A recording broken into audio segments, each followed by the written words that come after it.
Good evening to all of you, and thank you for joining us on 13 Plus. I'm Mary Coleman. Happy Wednesday. We're halfway through the work week. Hope you're having a great week so far.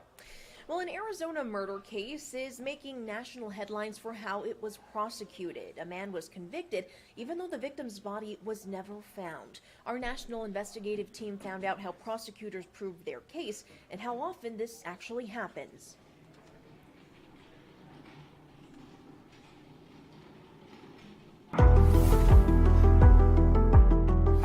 Corpus delicti is a Latin phrase that translates to body of the crime. The phrase refers to the principle that requires proof a crime took place before someone can be charged. In the case of murder, the victim is part of the corpus delicti, but it's a common misconception a body is needed to charge someone. Although rare, it is possible to win a conviction without a body. Since 2012, there have been more than 660 no-body murder prosecutions in the United States, with an 86% conviction rate.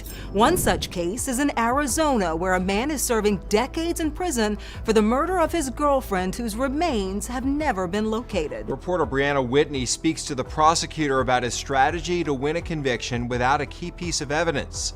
A warning, the details of this story are graphic. It's not something the county attorney bureau chief sees even go to trial often, let alone be able to prove beyond a reasonable doubt someone died. What we had to prove was that, first of all, she was no longer alive, and second of all, who did it. 18-year-old Luzea Mathis disappeared without a trace in 2019.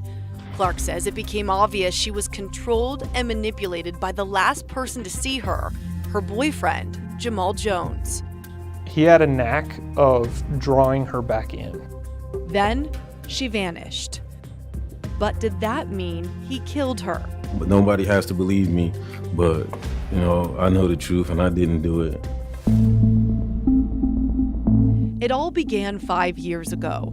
Jamal Jones is charged with physically abusing Luzea. She escaped, but showed police a text from Jamal. His words were, "Once I beat this court case, I'm going to kill you," essentially. 3 months later, we know that Luzea disappeared on August 21st, 2019. She was reported missing by her family, her mother distraught. No, this isn't true. This isn't true. This isn't true.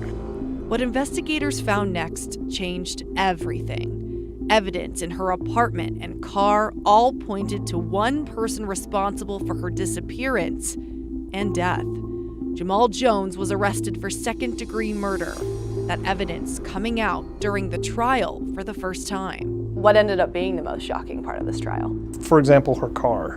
What was found in the trunk of her car was her decomposing flesh, essentially. They found pieces of her scalp in the apartment, an indication that there was a good amount of blood that was cleaned up in the apartment. That physical evidence was damning enough, but Clark says they also had digital evidence on their side.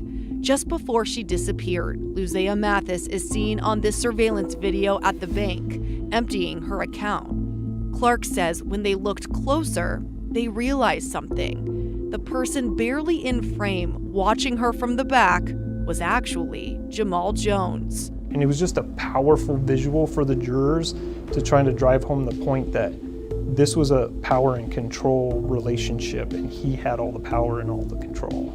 3 weeks later, other surveillance video reveals this.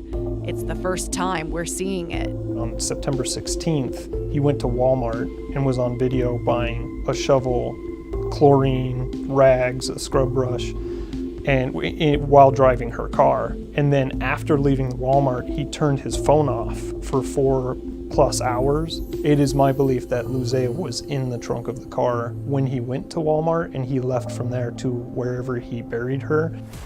Clark says that's more evidence of murder than other cases where they have a victim's remains.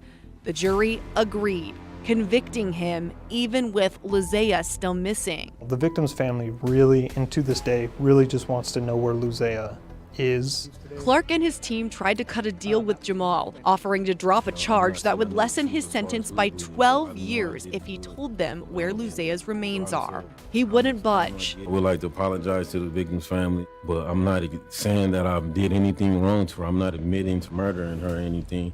Jamal was sentenced to 41 years in prison. But it may not be the end of this case. We all believe that he had help in abandoning her body. There wasn't enough evidence to charge anybody else in this case, but it is possible somebody who helped him could come forward in the future to give us that location.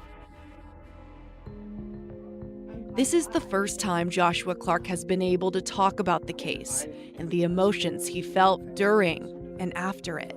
She was only 18 years old.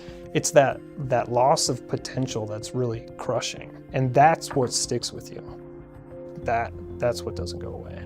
His hope is Luzea's body is found. But until then, a reminder sits on his desk. A picture he asked Luzea's grandmother if he could keep after the trial. This is how he wants to remember her.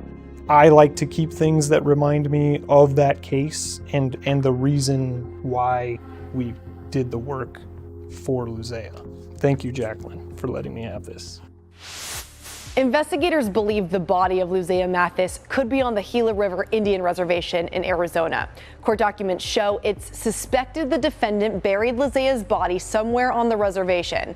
Phoenix police tried to dig on the reservation, but were told by the feds they were not able to develop enough specific evidence to obtain a warrant.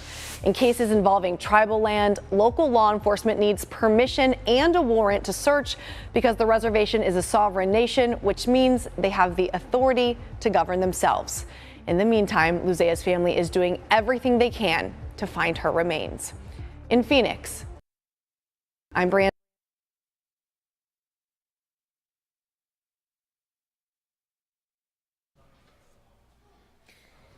Well, we hope you're having a great evening and will join us for more news on 13 News Live at 10. We will have not only your news, but your weather forecast as well. We hope to see you then. Good night.